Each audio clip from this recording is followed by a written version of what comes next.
study with you. Have you ever been stuck in the middle of nowhere with a screaming baby and no money? Was it your idea of a good time? Previous studies and many tipped-over cows can attest to the fact that the lack of money and a rural location can limit recreational opportunities. Still, people are born fun makers. This study aims to investigate the ways that women without money, women with children, and without money are able to access their own fun. How rural low-income families have fun, a grounded theory study. The researchers used the grounded theory approach in order to better understand the unique perspective of this group of women. They were really trying to get inside the heads of these women in order to understand what fun means to them. Fun is a pretty abstract concept and is not easy to define. Nuff is fun spelled backwards. Data collected from this study included in-depth interviews with 368 women in 14 states. Unfortunately, there was no ethnographic component in this study, which would have included the researchers being tickled, placed in playpens, and watching Barney. The study lets the participants define what fun means to them and talk about specific activities that they enjoy doing. Grounded theory studies are very interested in context, and this study was no exception. It uses an ecological theoretical perspective, which is a fancy way of saying that we are all embedded in several social systems which are layered and interdependent. At the smallest level is the individual and family, and the most macro is the society nation. The study also takes a constructionist point of view. Don't you dare hit me with a hammer.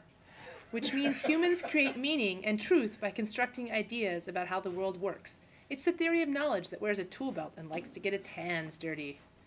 These researchers chose the grounded theory method because they wanted to use open-ended interview strategies, gain insight into the perspectives of the participants, and create categories, nice shot, based on the information provided by the women involved in this study.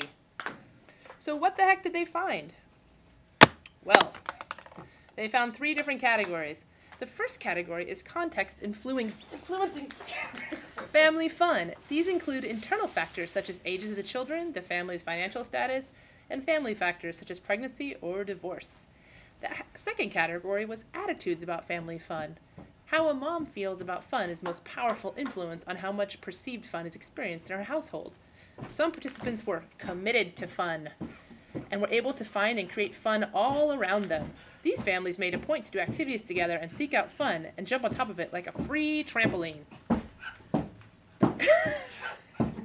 Other participants found that nothing is fun and did not feel that they participated in any fun activities. Luckily, the anti-fun group was only a small minority of those interviewed, as they were pretty big bummers.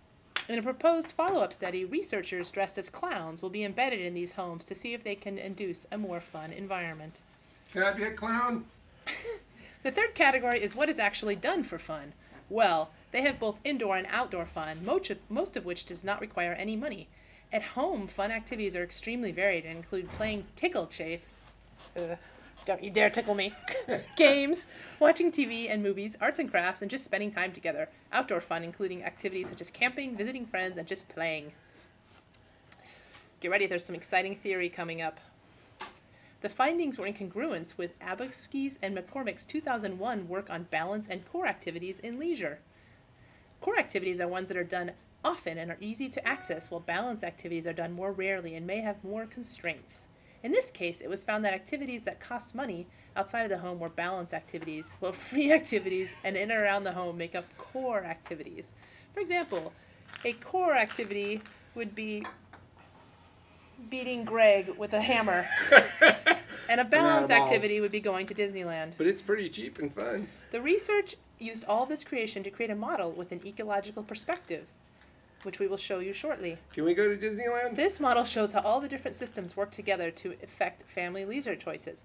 For example, a family that is committed to fun has extra time and is experiencing a snowstorm might make snow cows and then tip them over, have a snowball fight, or hide family heirlooms in the snow. On the other hand, a family that finds nothing fun and has no money is more likely to sit in a dark room and pout.